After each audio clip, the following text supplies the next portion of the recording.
Welcome back everyone. Spring is finally in the air.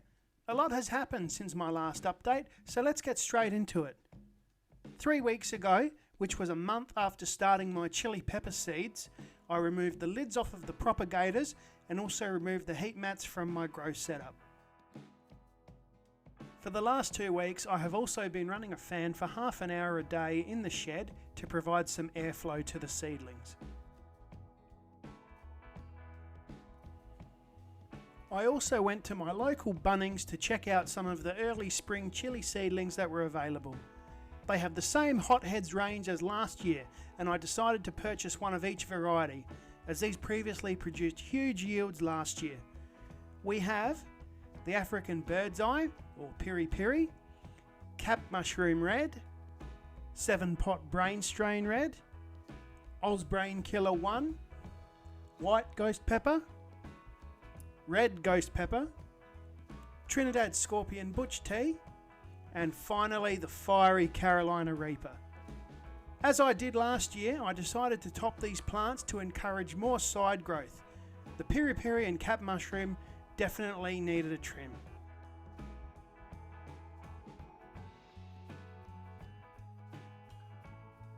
Here's what they look like after their haircut.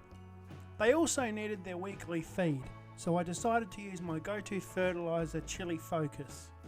I like this because it isn't too high in nitrogen and it's specially formulated for chili peppers. To help reduce shock, I also mixed in a little Seasol Seaweed solution to my watering can, topped it off with water and gave them their feed.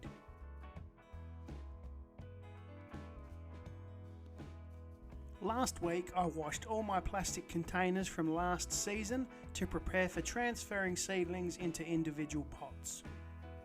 I filled a large tub with some dishwashing liquid and eucalyptus oil and gave the pots a good scrub with a brush to remove any dirt. I then transferred all the pots to another tub filled with a diluted bleach solution and allowed these to stay in the tub for 30 minutes before rinsing and placing in the sun to dry.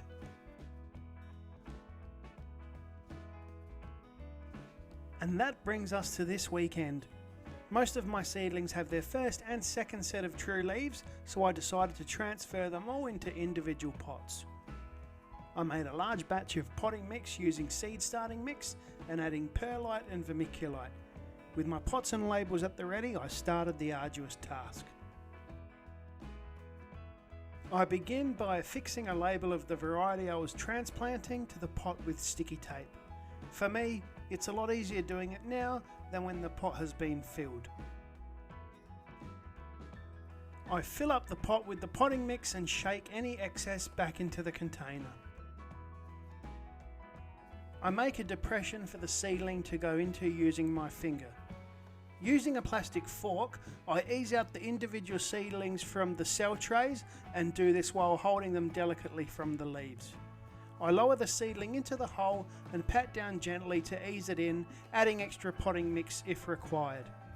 You never want to touch the stem when doing this, as this could damage the plant and kill it.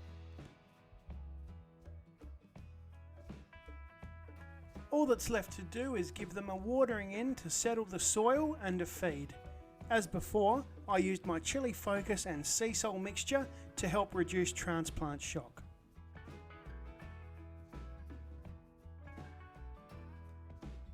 This process took a day and a half for a total of 135 seedlings. 3 full trays of seedlings went back into the shed under the grow lights, and the remaining seedlings went into my greenhouse, which I'm looking forward to utilising this season. That's all for this beginning of spring update. I hope to update you on seedling progress in the coming weeks as the weather hopefully gets warmer. If you enjoyed this video, please leave a comment, give it a like and subscribe. And I'll see you same chili time, same chili channel.